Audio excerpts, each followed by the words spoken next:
In March 2026, Prada Group made a clear decision about Versace, cutting outlet exposure, curbing discounting, and shutting lower-priced sub-brands so the label could lean harder into full-price luxury.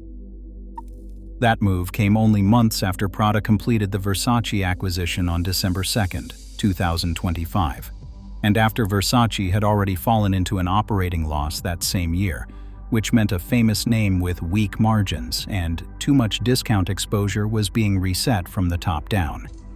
That thinking did not appear overnight. Capri bought Versace for $2 billion in 2018, and by 2024, the brand still accounted for about 20% of Capri's revenue. Yet the business was already slipping as Versace's revenue dropped 15% in late 2024. Capri's chief executive officer explained that the brand had moved too far into quiet luxury, while also pulling back lower-priced offerings. He also pointed to another issue, which was that too many of the statement pieces that once made Versace instantly recognizable had been taken out. If this kind of analysis is useful, subscribe. By early 2026, Prada could see the imbalance in plain terms because Versace still carried strong global recognition, and Prada said the name ranked among the top fashion brands in awareness, even though the company behind it was much smaller. The numbers told the harder story.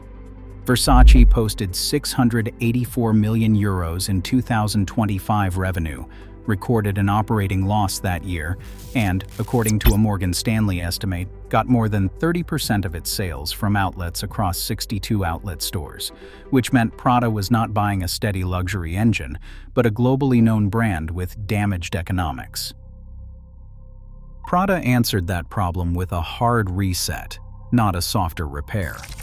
In March 2026, the group said it would gradually reduce the channels where Versace sold at discounted prices, including factory outlets, while also curbing discount campaigns more broadly.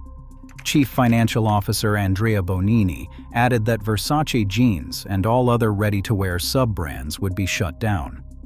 Prada Group Chief Executive Officer Andrea Guerra backed this strategy, emphasizing that rather than keep broad distribution and entry-level lines while adjusting marketing around the edges, Prada narrowed the brand and chose to relaunch Atelier Versace with greater focus on haute couture and special projects under creative director Dario Vitale's guidance. The case for that move was not hard to follow because the old model was already draining value.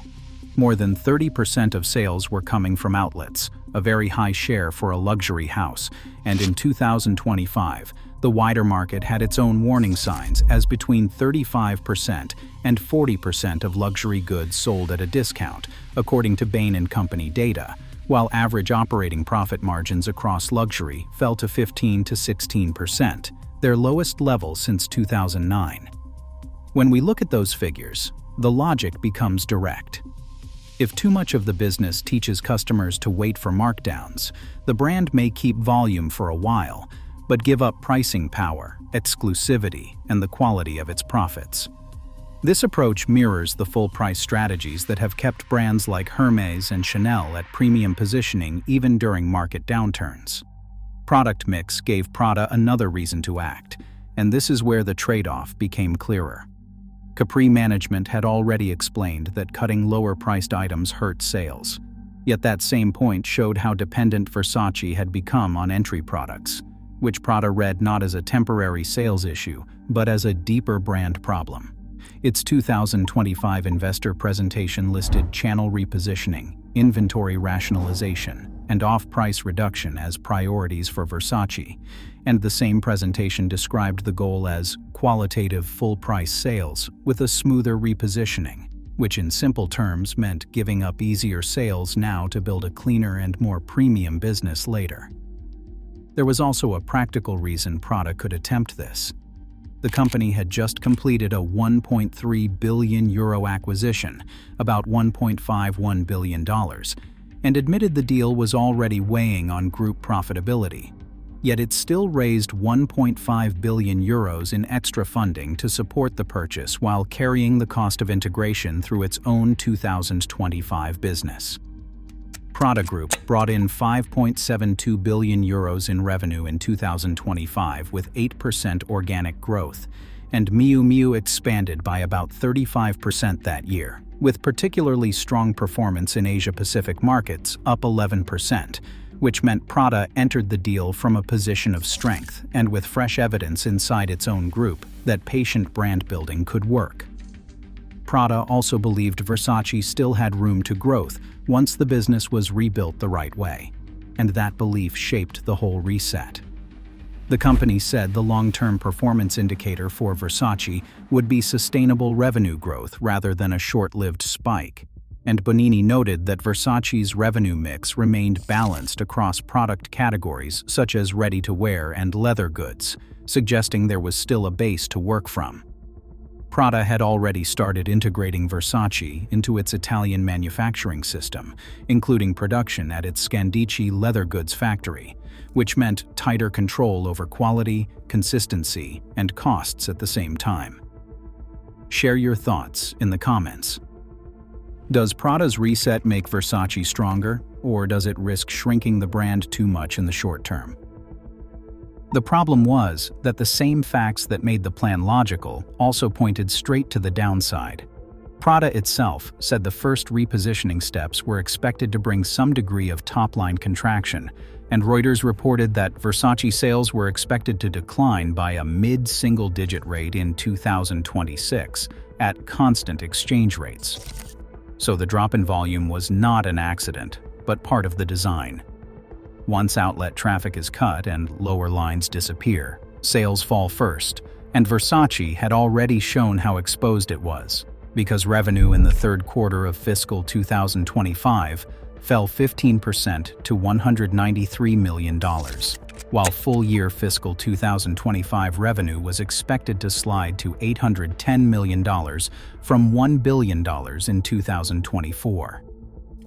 The near-term damage was visible even before Prada's reset had time to prove itself. Capri's fourth-quarter fiscal 2025 results showed Versace revenue at $208 million, down 21.2% from a year earlier, and the business moved to a $13 million operating loss compared with a $1 million operating profit the year before. That left Prada trying to rebuild the brand on top of a shrinking base. Prada then confirmed that Versace had posted an operating loss in 2025, and for 2026, its target was simply to keep that operating loss to a two-digit figure. Here is the trade-off we see. The company was protecting brand value and improving the quality of sales, but doing it while the business underneath was already under pressure. The wider market made the reset harder still because discount channels in 2025 were not just a symptom of weak brands, but part of how a large share of luxury goods moved at all. Consumer behavior had also shifted, with reporting showing buyers turning toward newer brands and lower price points after years of luxury price inflation, which meant Prada was repositioning Versace in a market where customers were already more selective. This contrasts with the challenges facing other luxury conglomerates, as Kering's Gucci continues struggling with brand repositioning, while LVMH implements cost-cutting measures across several houses. A high-price brand can still win there, but only when people believe the product, the story, and the experience justify the price. And Versace had to prove exactly that, while giving up some of the customers who had continued buying through outlets. That is the point where reversal starts to look difficult. Prada had already folded Versace into its manufacturing system, shut lower lines, and fixed the business around full-price sales in official strategy materials, while Capri had already classified Versace as a discontinued operation before the sale, so the old structure was not sitting in reserve waiting to be restored. Analysts also projected that Versace would account for about 13% of Prada Group revenue on a pro forma basis, far below Prada and Miu Miu, and the result was a clear risk. If the reset failed to bring growth back, Versace could end up smaller, more exclusive, and still short of the scale needed to justify the turnaround. The lesson here is not that Prada was irrational for trying it, Channel cleanup in luxury gets expensive when discounting has already become part of the model, and Versace depended on outlets for more than 30% of sales at the same time.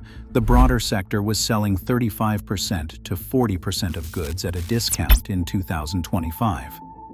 Cutting those channels can protect image, pricing, and long-term margins, but it also strips away a large source of volume immediately, which is why Prada chose brand quality over easy reach and accepted the cost that came with it. The decision was logical. The consequences were not. For more decisions like this, subscribe.